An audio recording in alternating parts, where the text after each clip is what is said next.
J'espère que vous allez bien. Nous sommes le samedi 21 septembre 2024 et je vais vous présenter l'actualité crypto de cette fin de semaine. On parlera essentiellement de l'actu générale, du XRP, de Dimitra, de nouvelles fonctionnalités sur Rain et pour terminer la petite minute complotiste et de la guématrie. On va commencer par l'actu générale. On a la Louisiane qui accepte les paiements en BTC, donc cet état, c'est le premier état qui accepte les paiements en BTC aux États-Unis. On continue, on a les forces aériennes qui atteint ses objectifs, alors c'est la US Air Force qui atteint ses objectifs de recrutement avec une augmentation de 20% en 2025. Alors pourquoi une augmentation?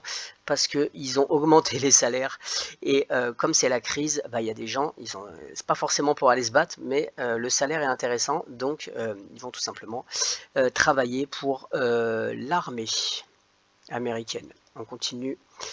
Et là, il y a une société qui s'appelle 23andMe et il y a les 23 membres du conseil d'administration qui ont démissionné.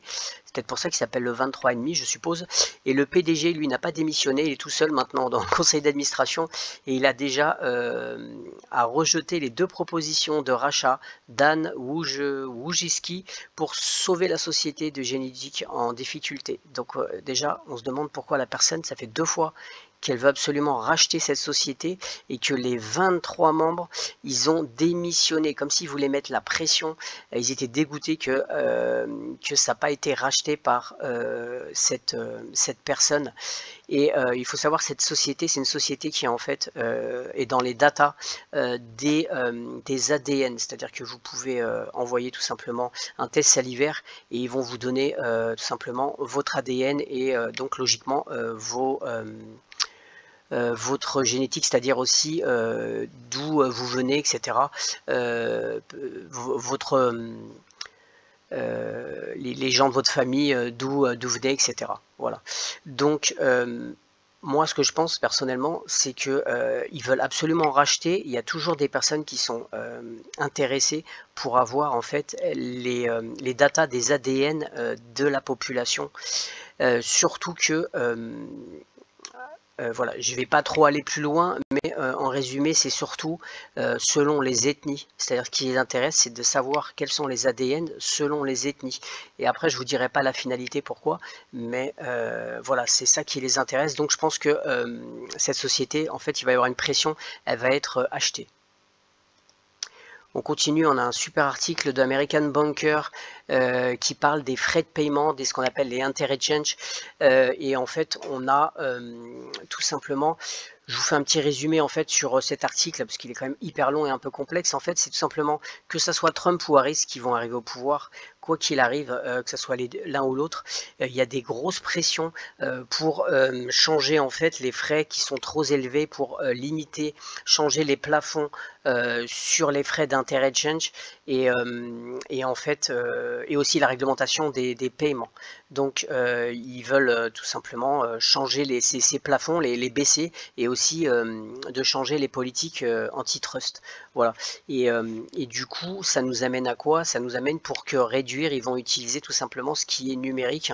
Donc la crypto-monnaie, la blockchain va permettre en fait tout simplement de pouvoir limiter ces frais d'interchange quand vous faites des paiements. Voilà. Et d'ailleurs, on va regarder, déjà là, c'était en fin 2023, on avait une loi, il y a eu des changements, une loi sur la concurrence des cartes de crédit. Et il y a des amendements qui ont été refusés pour l'instant, mais c'est sûr qu'au prochain président, ça passera pour que le numérique et les paiements avec la crypto se mettent en place. On a la SEC qui demande des sanctions contre Elon Musk pour une enquête sur Twitter. En fait, c'est parce qu'à l'époque, il n'avait pas été il devait être normalement convoqué pour comparaître pour un témoignage après avoir acheté Twitter. Déjà, ça les avait un peu énervés qu'il avait acheté Twitter. Il faut savoir qu'en achetant Twitter, on va dire que il a acheté une scène de crime, tout simplement. Il a plein de data, de preuves de certaines choses. On continue. Et on a Revolut qui a créé un stablecoin, voilà, donc pour sa nouvelle offre de crypto-monnaie. Là, une très mauvaise nouvelle, on a le Parlement européen qui appelle à lever les restrictions d'usage des armes occidentales, c'est-à-dire que maintenant l'Ukraine peut envoyer ses missiles en Russie, donc vous voyez bien ce que je vous ai déjà dit plusieurs fois, la guerre va pas s'arrêter et la guerre va s'intensifier, et là c'est des proxys, elle sera directe l'année prochaine, la troisième guerre mondiale sera directe l'année prochaine, et ce qu'il faut bien comprendre, c'est que pour l'instant j'ai l'impression que la population européenne, elle est complètement perchée, et elle ne se rend pas compte du danger. Je vous donne un exemple, ça vous le prenez dans l'autre sens. Si les Occidentaux peuvent envoyer à l'Ukraine des missiles et que l'Ukraine peut taper, le pays peut taper à ce moment-là la Russie. À ce moment-là, qu'est-ce que peut faire la Russie? La Russie, elle peut envoyer des missiles hypersoniques à des petits copains qui sont un peu plus proches de l'Europe et ou donner aux Houthis, etc. et balancer des missiles hypersoniques sur l'Europe. Voilà. Et donc les gens sont perchés, ils se rendent pas compte. Voilà. On continue. La Commerzbank va ouvrir le trading de BTC et de Ethereum à ses clients. Et il faut savoir que Commerzbank a aussi des liens avec Ripple Net. En tout cas, c'est une bonne chose. Ils ont eu la licence et donc là, ils ont aussi le service de garde. Et maintenant, les clients peuvent tout simplement faire du trading, acheter du BTC et de l'Ethereum. Pareil, la bonne nouvelle pour Stellar et MoneyGram qui rejoignent CEX.O pour des conversions mondiales de crypto. Alors, ça sera avec l'USDC. Et donc, ça va permettre de tout simplement encore augmenter l'écosystème de Stellar. J'ai terminé pour l'actu générale, on va passer à Rain. Alors Rain, j'en parle souvent, ils ont fait une nouvelle, alors vous connaissez, j'ai déjà présenté plein de fois le mining Bitcoin coffret, c'est-à-dire que vous avez un taux de 16,6%, bien sûr c'est un peu variable, en bloquant votre argent sur 2 ans, et vous avez des intérêts journaliers, c'est vraiment magnifique, et en tout cas pour une diversification quand vous avez fait vos gains crypto, honnêtement pour moi c'est vraiment génial. Il faut comprendre qu'ils ont fait, là ils ont lancé un nouveau coffret qui ressemble un petit peu à celui-là mais qui est un petit peu différent, et il est encore mieux. C'est une offre limitée, donc attention, tout le monde n'aura pas le droit, c'est bien sûr les premiers arrivés, premiers servis, et il faut savoir que cette fois-ci ça sera en place à partir de, je crois que c'est la semaine prochaine, vers le 25 septembre que ça sera mis en place, et c'est maintenant un système sur 4 ans comme le halving. Vous savez, il y avait eu le halving en 2024, il y a quelques mois, et donc ça sera mis pour 4 ans, c'est-à-dire que ce coffret sera valable jusqu'en 2028, c'est-à-dire jusqu'au 31 décembre 2028, et il y a quelque chose qui est intéressant, c'est qu'avant on ne pouvait pas retirer, cette fois-ci vous pouvez retirer après 6 mois et vous n'avez pas de pénalité. Si jamais vous avez un souci et que vous voulez retirer votre argent, au bout de 6 mois vous pouvez la retirer, donc ça c'est quand même intéressant. Et il y a 2 dates pour, 2 mois pour retirer, je crois que c'est biannuel, c'est mai je crois, et novembre ou décembre, donc c'est assez intéressant de ce côté là. Si par contre vous retirez avant les 6 mois, bah là vous devez payer une pénalité de 5%, et ces 5% serviront à être investis sur leur token Actio. Voilà, donc ça pourra être bénéficiaire pour des personnes qui ont par exemple fait du staking d'Actio Voilà. Donc c'est vraiment intéressant. Alors les taux, ça sera toujours la même chose, c'est variable, mais ça sera toujours 16,6 et on aura toujours des intérêts journaliers. C'est juste que le capital il est bloqué logiquement sur 4 ans, même si on peut le prendre au bout de 6 mois. Il y a une autre chose qui est intéressante, c'est des opportunités. Ils vont lancer des espèces de launchpad sur la tokenisation, sur des RWA, sur aussi l'immobilier tokenisé, etc. Ils font des launchpads et là il y aura donc des trucs ponctuels où on peut investir dedans.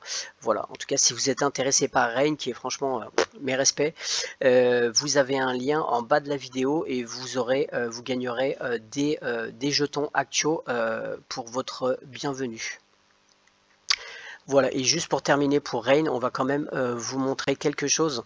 Ça c'est tout simplement l'équipe, l'entreprise de mining avec qui ils sont associés. N'hésitez pas à fouiller, c'est assez intéressant. Ils ont du matériel, c'est vraiment de dernière génération, donc c'est bien. Et on voit qu'il y a quand même quelques figures déjà qui bon là vous voyez Rain Finance, mais vous avez Mimo Capital, vous avez Swissborg par exemple qui sont dans leurs clients.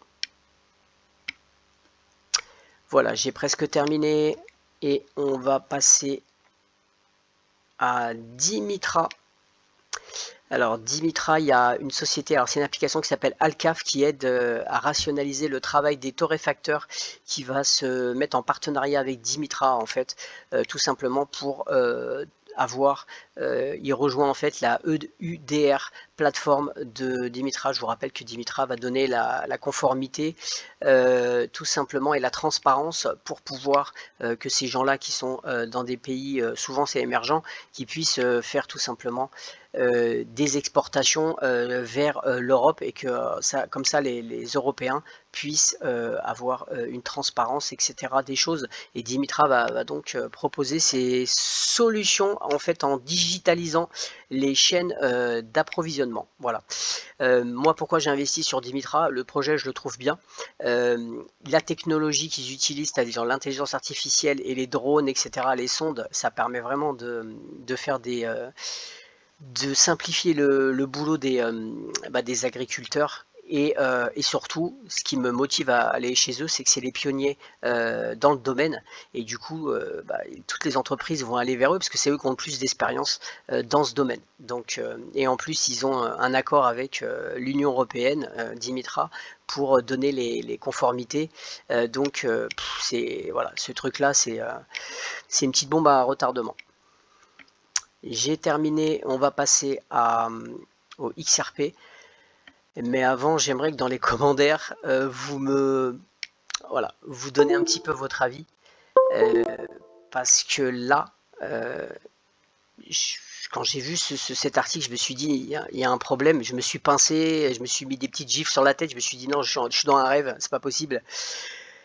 Alors, je vais vous lire. C'est la Réserve fédérale, tout simplement, le site de la Réserve fédérale. Et on va lire. Comme annoncé le 15 mars 2020, le Conseil a réduit les ratios de réserve obligatoires à 0% à compter du 26 mars 2020. Cette mesure a éliminé les réserves obligatoires pour toutes les institutions dépositaires. Ce qui veut dire que les banques, toutes les institutions de dépôt, ils n'ont plus besoin de faire une réserve obligatoire depuis le Coco Circus, d'ailleurs 2020. Donc j'ai cherché pour voir s'il y avait eu quelque chose, c'est-à-dire si ça avait rechangé ou autre, et j'ai pas trouvé. Et en fait, quand on regarde, c'est tout simplement, vous voyez, la compte transaction nette, à partir de là, 0% des passifs. Et on va regarder si, voilà, on a l'article, voilà, c'est le dernier qui est sur la liste. Hein. La liste suivante couvre les changements, voilà, je vous le mets là, la liste suivante couvre les changements réglementaires dans les réserves obligatoires. Et le dernier, c'est le 106, et qu'est-ce qu'on voit? En vigueur dans la période de constitution des réserves commençant le 26 mars 2020, le ratio de réserve obligatoire de 10% par rapport au dépôt net de la transaction au-dessus du niveau de la tranche basse. Donc en résumé, ça n'a pas changé du tout. depuis cette période. Donc imaginez, je vous fais un résumé, en fait ça veut dire tout simplement que les banques et les caisses de dépôt n'ont pas besoin de mettre une réserve, un collatéral sur en fait sur les banques, ce qui veut dire qu'ils peuvent prendre votre argent, jouer avec, faire tout ce qu'ils veulent, mais il n'y a rien en collatéral, en sécurité. Et donc, imaginez bien que ça, c'est aux États-Unis. J'ai pas fouillé pour l'Europe, donc je peux pas, je pense pas. Je pense qu'il y a Basel 3 normalement, non. Mais imaginez les Américains, si jamais les banques elles tombent, c'est fini pour eux. C'est-à-dire qu'ils l'ont dans le baba total, parce qu'en fait, il n'y aura pas de réserve obligatoire. Et ils vont pas pouvoir rembourser. Donc, imaginez le bordel que ça peut faire. Les gens vont pas être contents. Là-bas, ils sont armés. Enfin, c'est un truc de fou. Voilà. Enfin moi ça m'a, je sais pas, mettez en commentaire ce que vous en pensez, mais c'est un truc de fou. En 1900, je crois que c'est déjà arrivé aux États-Unis en 1929, un truc comme ça, où en fait on leur faisait des bons. C'est-à-dire que l'État avait un bon comme quoi oui on doit ceci, ou la banque vous doit ceci, mais comme elle a fait faillite, laissez tomber. Mais et donc imaginez comment ils peuvent mettre sur la paille tout le monde. C'est un truc de fou ce Ponzi. Bref, on va commencer l'actualité. Et là, on a Grayscale qui en fait avait ouvert son trust XRP et on voit que ça monte déjà. Il est actuellement à 11,49 $. Maintenant, je vais vous montrer quelque chose. C'est un truc assez étrange. C'est Ripple Singapour. J'ai fouillé, ça date de 2013 et en fait, je me suis aperçu qu'il y a Ripple China, il y a Ripple Corée, il y a Ripple Russia. Il y a tout un ensemble de Ripple qui ont été créés pendant cette période et en fait ils sont tous disparus, on ne sait pas pourquoi, ils sont tous disparus et là on voit que Ripple Singapour ferme ses passerelles d'opération le 31/10/2016. Je suis allé fouiller un petit peu plus loin et on voit ici Ripple Singapour ferme ses opérations de passerelle le 31 octobre 2016 et les raisons. Et là, c'est choquant. Les deux raisons de la fermeture sont premièrement la fermeture par OCBC des comptes bancaires de la passerelle plus tôt cette année, sans aucune raison donnée. C'est-à-dire qu'en fait, les gens ne peuvent plus utiliser leur carte bancaire pour pouvoir échanger, par exemple, des fiat contre des cryptos.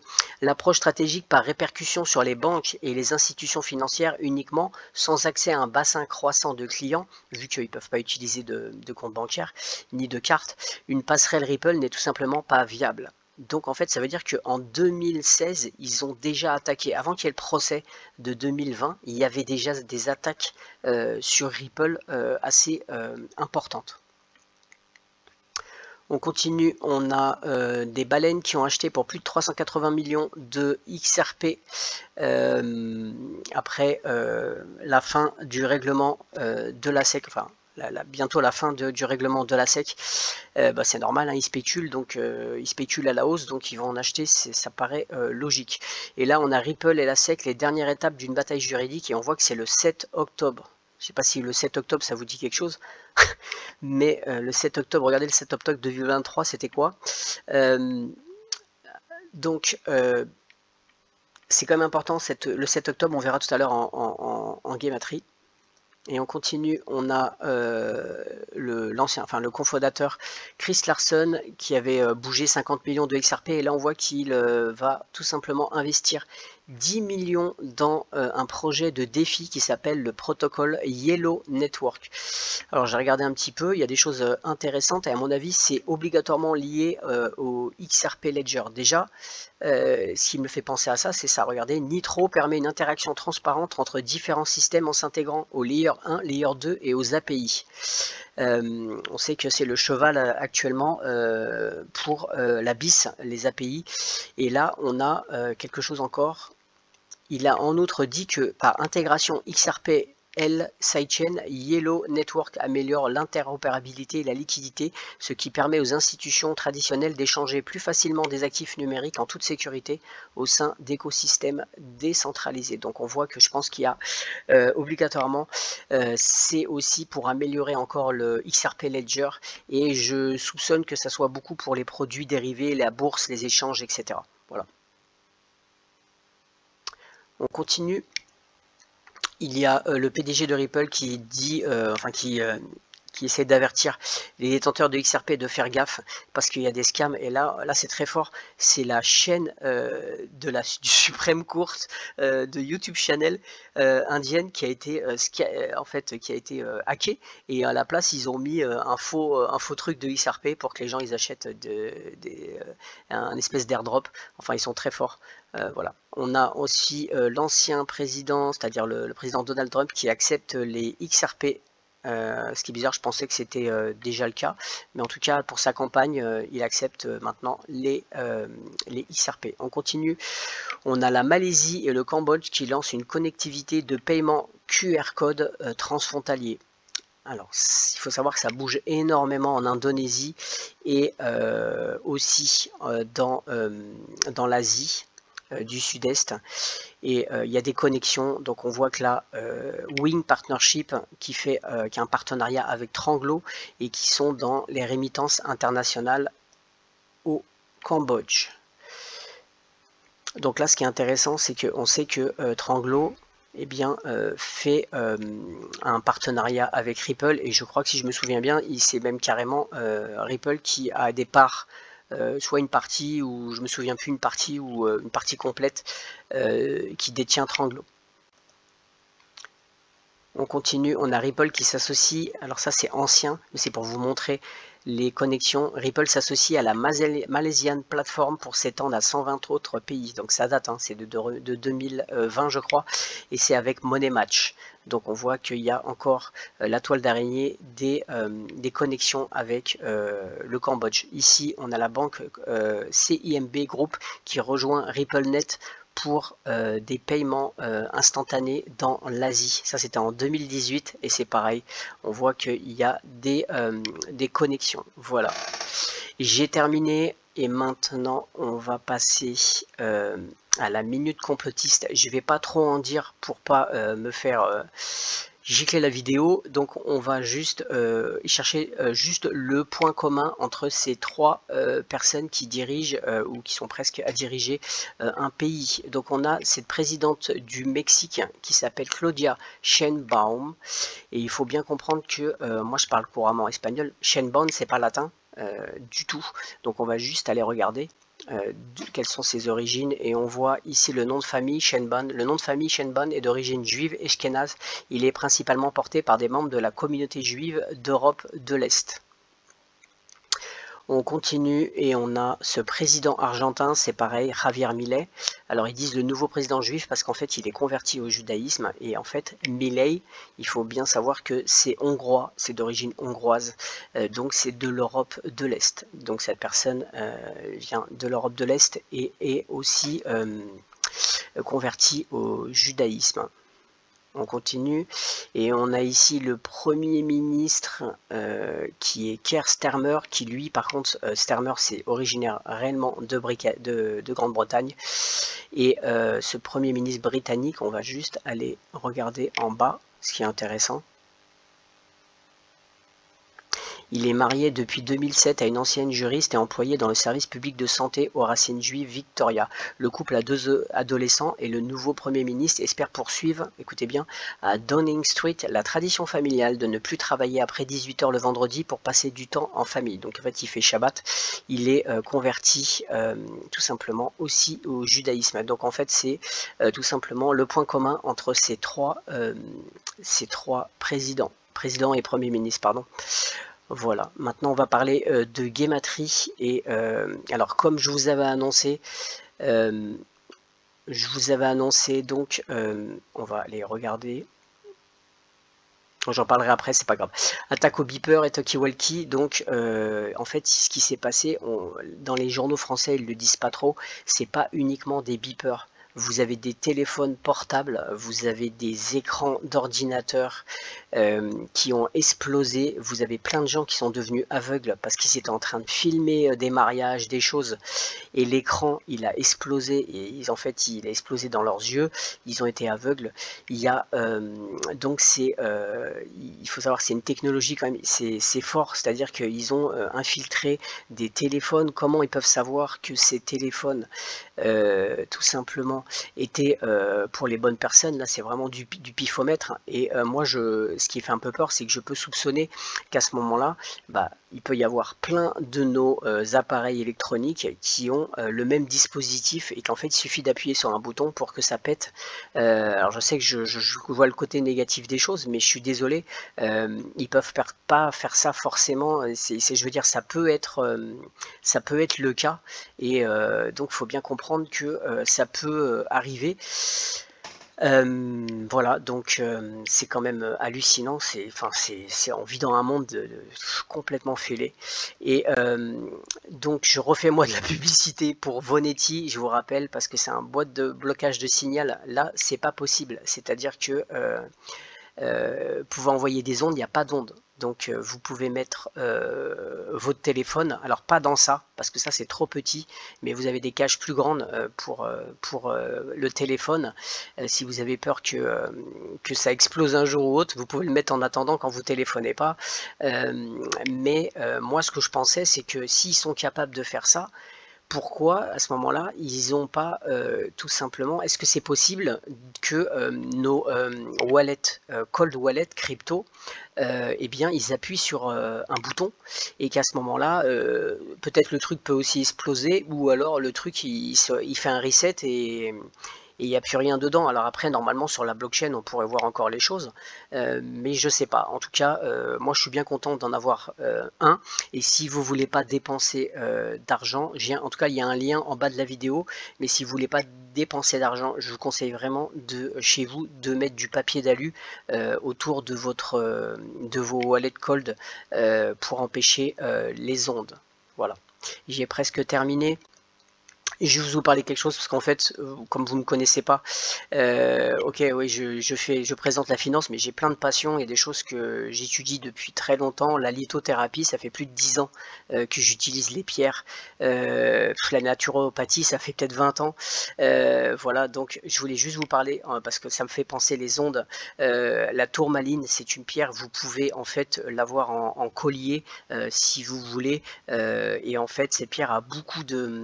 Alors déjà, c'est une pierre de protection, mais pourquoi je vous parle de ça? On va aller regarder, parce que moi personnellement j'en ai à la maison et j'en ai positionné sur tous les appareils, et on va lire ça pourquoi. Sur le plan physique, la pierre tourmaline noire est connue pour absorber les ondes électromagnétiques. Si vous travaillez dans un lieu où il y a beaucoup d'appareils électroniques, vous pouvez utiliser cette pierre pour vous protéger de toutes ces ondes qui sont souvent néfastes pour le corps. Si l'exposition prolongée aux écrans vous procure des maux de tête, vous pouvez le poser directement sur votre front pour bénéficier d'un soulagement. Bon, je ne vais pas aller tellement plus loin, mais si vous avez des appareils comme un Linky, perso moi j'ai un Linky, je mets une pierre dessus. Vous pouvez aussi vous protéger en ayant un collier ou voilà, entre autres, mais c'est assez important et c'est très très efficace. N'hésitez pas à fouiller sur la tourmaline noire. Voilà, j'ai terminé et on va passer à la petite minute guématrie. Voilà, et là, alors comme j'avais annoncé, je suis pas Nostradamus non plus, j'essaie juste de décoder la guématrie qui me passionne et qui est vraiment flippant et, et assez impressionnante comme science. Et en fait, j'avais prédit en fait le 17 septembre qu'il allait, alors j'ai prédit le 18, le 17, alors pas prédire, mais en tout cas j'avais décodé le 17 septembre, vous voyez ici le 17 septembre, et j'avais fait ça en fonction, j'avais dit qu'il allait y avoir sûrement une cyberattaque parce que le 19 juillet 2024, il y avait eu l'attaque de CrowdStrike, et regardez la structure, 70, 34, 25, 50, 23, c'est exactement la même structure, et donc ce qui s'est passé, c'est que il y a eu cette attaque au beeper, voilà. Donc maintenant, ce qu'on va essayer de voir quelque chose de plus sympathique. On va essayer de le voir tout de suite. Et je vais vous taper la première date, qui est le 9 décembre 2020. Et cette date, elle correspond à quoi? Elle correspond au début du procès, le premier jour du procès officiel de Ripple contre la SEC. Et là, on a vu tout à l'heure que la fin du procès, c'était le 7 10-2024. Juste pour vous dire que si on ne vit pas dans une simulation, qu'est-ce que vous voyez ici? 61, 25, 16, 41, 14. Donc on voit bien que c'est des cycles, c'est des codages et que on vit dans une matrice et c'est une simulation. Et là, vous voyez donc c'est la même. Donc quand vous voyez ça, vous pouvez vous dire que bon, déjà il y a un lien puisque c'est la même structure et là c'est le début du procès, là logiquement c'est la fin. Donc la question c'est est-ce que ça peut continuer après, parce que ça veut pas dire forcément c'est lié, mais ça veut pas dire forcément que c'est la fin du procès. Mais je vais vous dire pourquoi moi je pense que c'est réellement la fin du procès. C'est que on va l'année dernière il y a eu comme quoi c'était il y a eu un autre événement sur Ripple, c'était le 13 si je me souviens bien, c'était le 13 juillet. Donc on va aller cliquer sur 13, voilà, juillet, et c'était 2023. Et là, c'est pas la même structure, regardez. Donc, si c'était des événements qui étaient liés, logiquement, le 13 juillet, ça serait la même structure. Et là, on voit que c'est pas la même structure que l'autre. Donc, pour moi, le procès, il est terminé. La matrice, elle me le dit. En tout cas, le codage me le dit. Logiquement, il n'y aura pas d'appel. C'est terminé. Voilà. Maintenant, on va encore parler. Les gens qui sont fatigués de la gamatrie, vous pouvez arrêter là. Je vais juste vous essayer de vous montrer un décodage pour ce qui va se passer sûrement en octobre. Donc, on va taper le 15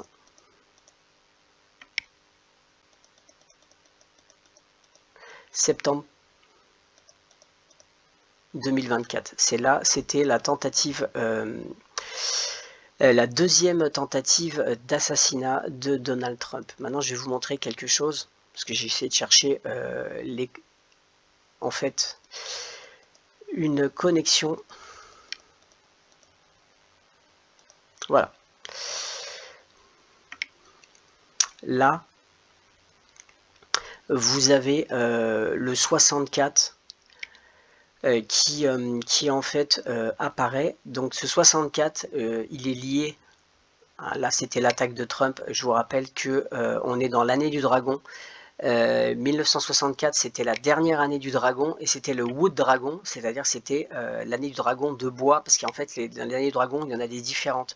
Et là, il n'y a pas eu des années de dragon bois, Wood, depuis 1964. Comme par hasard, 1964, c'est l'année de naissance de Kamala Harris, et si vous faites en reverse, 46, c'est l'année de naissance de Donald Trump. Maintenant, ce que je vois, c'est les jours restants. Vous avez ici le 107, et le 107, si vous prenez son nombre premier, c'est le 28. Et qu'est-ce qu'on voit ici? Vous avez ici le 28. Donc il y a des similitudes. Pour moi, il peut se passer quelque chose sur Donald Trump le 10-10-2024. Voilà.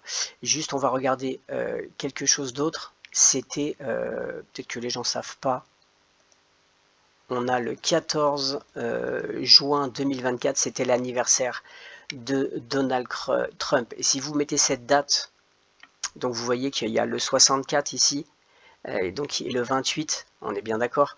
Regardez la structure, 64, 28, ici 64, 28, mais surtout, vous voyez le 119 en miroir, on peut le lire à l'envers, c'est le code 911. 911, je pense que vous connaissez, par rapport à 2001, c'est le code, tout simplement, quand vous appelez par exemple les urgences, c'est le 911. Et 911, c'est le code quand il y a quelque chose de grave, un attentat, etc., comme pendant le 11 septembre. D'ailleurs, c'est pour ça que vous voyez 11-9, 11 septembre. Voilà, donc il y a obligatoirement, enfin, je ne peux pas dire obligatoirement, parce qu'il peut y avoir des bugs de la matrice, mais il peut se passer quelque chose le 10, 10, et maintenant on va aller sur la première, ça c'était l'anniversaire, on va aller voir sur le premier attentat sur Donald Trump, et si je me souviens, c'était le 13 juillet 2024. Regardez la structure, 64, 28, 64, 28. On a encore cette structure qui est la même. Voilà. Donc perso, je pense qu'il peut peut-être se passer quelque chose le 10 octobre 2024. Voilà. Et bien écoutez, j'ai fini. J'espère que ça vous a plu. N'hésitez pas à liker, à vous abonner et surtout à laisser un commentaire pour la réserve fédérale. Parce que c'est assez flippant. Et si jamais vous voulez m'encourager pour le travail, n'hésitez pas, vous pouvez me payer un petit café, il y a le lien Ko-fi juste en bas de la vidéo. Je vous souhaite un agréable week-end, à bientôt.